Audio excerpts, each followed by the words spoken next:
बिस्मिल्लाहिर्रहमानिर्रहीम। अस्सलाम वालेकुम dear students, I hope you will be fine.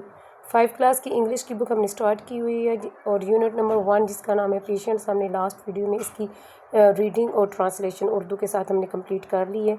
और आज इस वीडियो का एक्सरसाइज है वो आपके साथ मैंने शेयर करनी है। तो आपने क्या करना है, बुक पेंसिल कॉपी ले आएँ और जो इम्पॉर्टेंट निशान है वो मैंने आपको लगवाने हैं इस लेसन से रिलेटेड जो पेपर में इम्पॉर्टेंट होंगे। तो आपने उनको नोट डाउन करना है और अच्छे से प्रिपेयर करना है। तो बढ़ते हैं एक्सरसाइज की तरफ। तो सबसे पहले एक्सरसाइज में आपके सामने ने शेयर करने हैं क्वेश्चन आंसर, जिसमें सबसे पहला क्वेश्चन है, how did the people of Taif treat रसूलुल्लाह सल्लल्लाहु अलैहि वसल्लम। ताइफ के लोगों ने हुजूर सल्लल्लाहु अलैहि वसल्लम के साथ कैसा सलूक किया। तो इसका आंसर आपने बुक के अंदर से मैं कोशिश करूँगी कि लगवाऊँ, आपने इसके आंसर यहाँ से नोट डाउन करना है। One day a mob pelted him with stones and injured him. यहाँ तक अपने निशान लगाना। नेक्स्ट क्वेश्चन है, वाई वाज रसूलुल्लाह सल्लल्लाहु अलैहि वसल्लम called Al Sadiq and Al अमीन।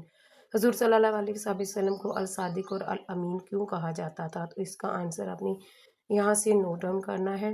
हज़रत मोहम्मद सल्लल्लाहु अलैहि वसल्लम was called Al Sadiq and अमीन फॉर हिज ऑनेस्ट नेचर। यहाँ तक क्वेश्चन नंबर 2 का आंसर कंप्लीट हो गया। उसके बाद देखते हैं क्वेश्चन नंबर 3।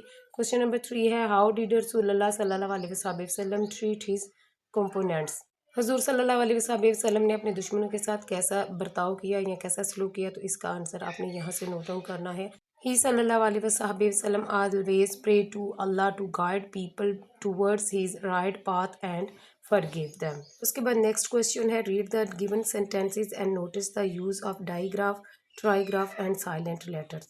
आपने इनके बारे में बताना है कि ट्राईग्राफ कौन सा है और डाईग्राफ और साइलेंट लेटर। ये कुछ एग्जांपल्स आपके सामने दी गई हैं, उनको रीड करने से पहले आपको बता दूं कि ट्राईग्राफ क्या होता है। हम इसको पढ़ेंगे रीड मी को, और यहाँ पे आपने पढ़ना है जी एक बताना है कि डाईग्राफ क्या होता है। सबसे पहले उसके बारे में, digraph is a sound made by the combination of two letters. जो डाईग्राफ है, दो हरूफ के मजमूए को आवाज़ जो उनकी होती है उनको डाईग्राफ कहते हैं। और जो ट्राईग्राफ होती है वो एक दो से ज़्यादा यानी 3 लेटर्स की जो आवाज़ होती है उसके मजमूए को ट्राईग्राफ कहते हैं। और नीचे ये कुछ क्वेश्चन दिए गए हैं, पैराग्राफ दिया गया है, इसमें से आपने ढूंढना है डाईग्राफ और ट्राईग्राफ और साइलेंट लेटर। तो उनको मैं अंडरलाइन कर दूंगी, आपने ये पैराग्राफ को गौर से पढ़ना है। और जिन वर्ड्स को मैं अंडरलाइन करूंगी वो साइलेंट लेटर है और ट्राईग्राफ और डाईग्राफ है। उसके अकॉर्डिंग जो ऊपर आपने अभी रीडिंग की है उसके मुताबिक आपने यहाँ से लगा देना है 2 लेटर वर्ड्स और 3 लेटर वर्ड्स। ये मैंने आपको सर्कल कर दिए, तो आपने इन्हीं को इसी तरह सर्कल कर लेना है। इस तरह आपने इनको कंप्लीट कर लेना है। फिर उसके बाद फिलिंग द ब्लैंक्स है वो उसको आपने फिल करना है। फिलिंग द ब्लैंक्स, पहली फिलिंग द ब्लैंक्स है, रसूलुल्लाह सल्लल्लाहु अलैहि वसल्लम was called dash due to his truthfulness. पहली खाली जगह में आपने लिखना है अल सादिक एंड अल अमीन। उसके बाद दूसरी वाली जगह है, the people of Taif refuse to accept dash, तो यहाँ पे आपने लिखना है इस्लाम। नेक्स्ट है, रसूलुल्लाह सल्लल्लाहु अलैहि वसल्लम स्टे इन ताइफ फॉर, तो यहाँ पे लिखेंगे आप 10 डेज। यहाँ कंप्लीट कर ली हमने खाली जगह। उसके बाद नेक्स्ट है, मिसिंग लेटर आपने यहाँ पे कंप्लीट करने हैं। सबसे पहला है WORL, तो यहाँ पे आपने लिखना है वर्ड, ये वर्ल्ड का है, यहाँ पे आपने D लिखना है। नेक्स्ट पे आपने कंप्लीट की स्पेलिंग है, M के बाद P लिखना है और लास्ट पे आपने E लिखना है। उसके बाद ऑनेस्ट है, उसकी स्पेलिंग है, तो यहाँ पे आपने E और T लिखना है। और लास्ट जो फोर्थ है वहाँ पे आपने ट्रूथ की स्पेलिंग लिखनी है, तो यहाँ पे R लिखेंगे। और उसके बाद फॉरगिव, तो आपने यहाँ पे G और E लिखना है। और द लास्ट वाला है वो है डजन, और यहाँ पे आपने लिखना है O और E। इस तरह आपने मिसिंग लेटर सारे कंप्लीट कर लेने हैं। उसके बाद बढ़ते हैं नेक्स्ट क्वेश्चन की तरफ। उसके बाद आपने ग्रामर की तरफ हम बढ़ते हैं। तो ग्रामर में आपने कॉमन और प्रॉपर नाउन्स है उसके बारे में देखना है। क्वेश्चन है, read the given sentences and notice the common और प्रॉपर नाउन। सबसे पहले कॉमन नाउन और प्रॉपर नाउन के बारे में जानते हैं क्या है। Common nouns are names of a class of people, places, animals और things. For example boy, school, pencil वगैरह।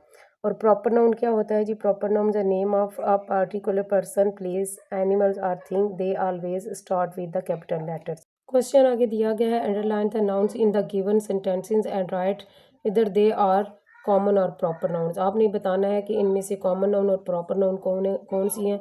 तो मैंने अंडरलाइन कर दूंगी और उसी लाइन के सामने मैं अगर प्रॉपर नाउन है तो पी लिखूंगी, अगर कॉमन नाउन है तो सी लिखेंगे। आपने भी उसके इसी तरह फिल कर लेना है। तो सबसे पहले जो एग्जांपल है वो देखते हैं। We will go to the Rawal lake next week. तो इसमें आपने रॉवल लेक है वो अंडरलाइन करेंगे, उसको लिखेंगे। ये प्रॉपर नाउन है क्योंकि ये खास जगह लेक है, उसको आपने लिखना है। मैंने रेड कलर से जो लाइंस अंडरलाइन की हैं वो प्रॉपर नाउन होंगी, और जो ब्लू कलर से लिखी हैं वो कॉमन नाउन होगी। इसी तरह ये सारी मैंने नाउन अंडरलाइन कर दी, तो आपने भी इसी तरह इसको अंडरलाइन करके नेक्स्ट लाइन में लिख लेना है। उसके बाद क्वेश्चन नंबर 3 है, read the given paragraph and notice the use of countable, uncountable and collective noun. इस पैराग्राफ को करने से पहले आपको बता दें कि काउंटेबल नाउन और अनकाउंटेबल और कलेक्टिव नाउन कौन से होते हैं। तो सबसे पहले आप रीड मी यहाँ पे लिखा हुआ है, इसी को पहले से हम इसकी रीडिंग करेंगे, तब हम इस एक्सरसाइज को आगे जो क्वेश्चन है इसको हल कर सकेंगे। तो बता दें कि काउंटेबल नाउन्स क्या होता है। Countable nouns are nouns which can be counted, यानी काउंटेबल नाउन वो होते हैं नाउन जिनको हम गिन सकते हैं। दे हैव प्लूरल फॉर्म, वो प्लूरल फॉर्म में होते हैं। और अनकाउंटेबल नाउन जो होते हैं जिसको हम ना गिन सकते हों, they do not have plural form, और ये प्लूरल फॉर्म में नहीं होते। फॉर एग्जांपल रेन हो गया, वेदर हो गया, पेन हो गया। और कलेक्टिव नाउन क्या होता है। Collective nouns are name for a group of people, things और फॉर अ कलेक्शन।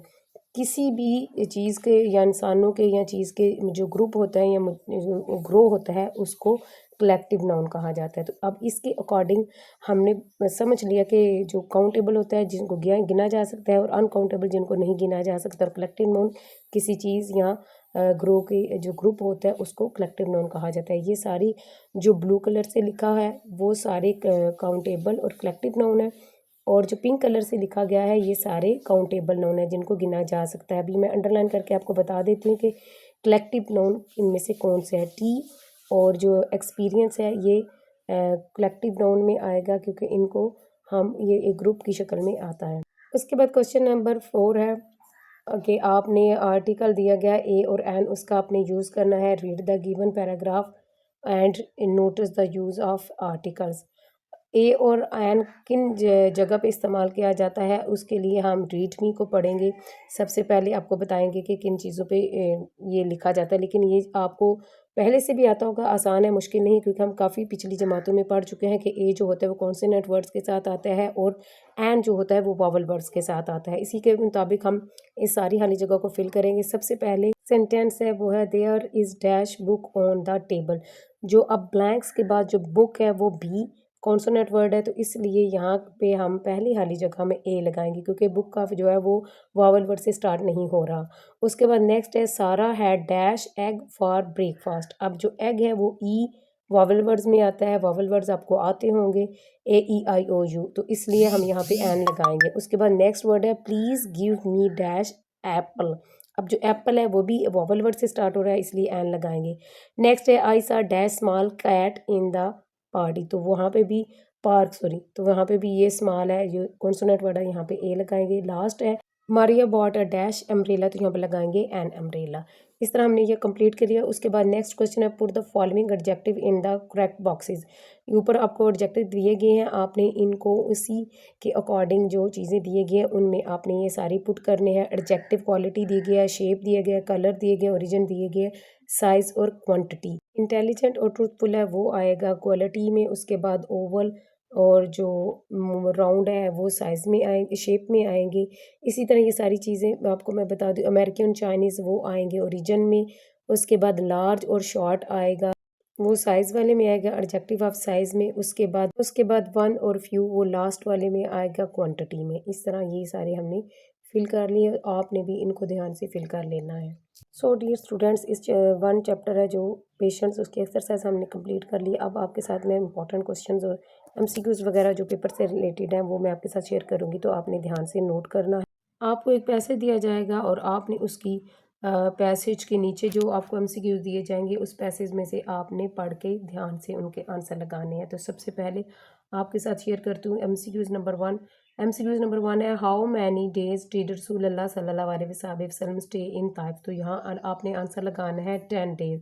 नेक्स्ट है, टू होम डिड रसूलुल्लाह सल्लल्लाहु अलैहि वसल्लम इनवाइट टू एम्बैरेस इस्लाम। इसका आंसर आप लगाएंगे ऑप्शन डी। उसके बाद नेक्स्ट MCQs नंबर 3 है, what did mob peeled him with.